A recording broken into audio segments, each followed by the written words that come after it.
housing market in Phoenix, it went down. So I was laid off in December 19th, 2008, so right a couple days before Christmas. And so that was a real nice holiday. During the flood this spring in Fargo, we had about 5 weeks where basically everything in town shut down. No one spent any money or did anything.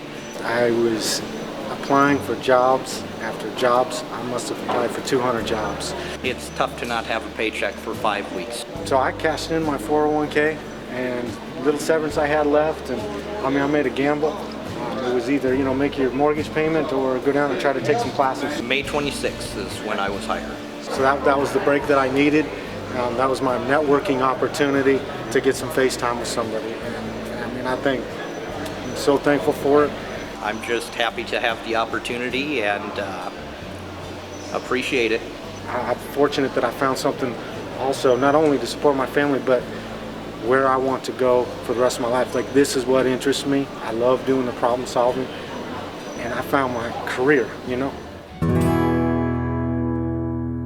So far, we've hired 3 new people on board, and things are just kind of rolling right along.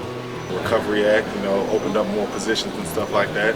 Travis needed some more help, so they brought me on board. Myself and 2 other people were hired simply because of the Recovery Act. We've been able to hire already 4 people in the last 2 months. We opened another office in another county.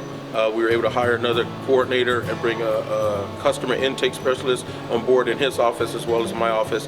We have been hiring people like crazy right now because we are expanding phenomenally. I really enjoy the changes that you can make in people's lives. I mean, this sounds almost messianic, but when you walk into somebody's house, you can really change their life. What I really like about it, there's a couple of things. One is knowing that I'm actually making a difference out there and helping people.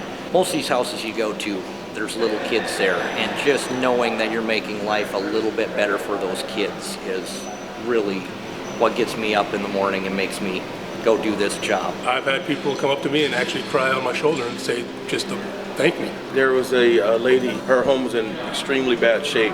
Wood home, not insulated, no air conditioning, hadn't had an air conditioner in her home her entire life in Florida. And so we came in, were able to give her central AC and heat. It has the good moments, where the little kids give you a hug when you're leaving and you're like, okay, because you replaced the window that's been broken for 2 years. She was really grateful and, crying and writing us letters and things like that, and expressed to us what a big difference our program has made and how she didn't know about, any type of free programs like ours that could help so many people in her community. One old lady comes to mind, little Italian lady, bigger around than she was tall. Great lady, cooking all the time, fed the crew, fed everybody.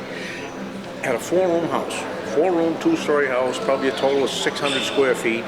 Big boiler in the cellar, big wood stove in the cellar, which she couldn't use. Her husband had always handled the wood. She was scared to death of it, wouldn't burn wood. We didn't think much of that. There was no insulation in this house. We insulated it, put her in a, improved the boiler, gave her typical things you do to blow and come home.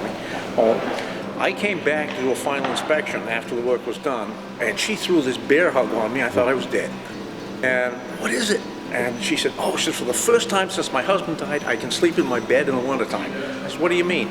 This woman, because the house couldn't stay warm enough, even with blankets on the bed, for her to sleep upstairs, had been sleeping in a chair 3 months of the year. Not even a recliner.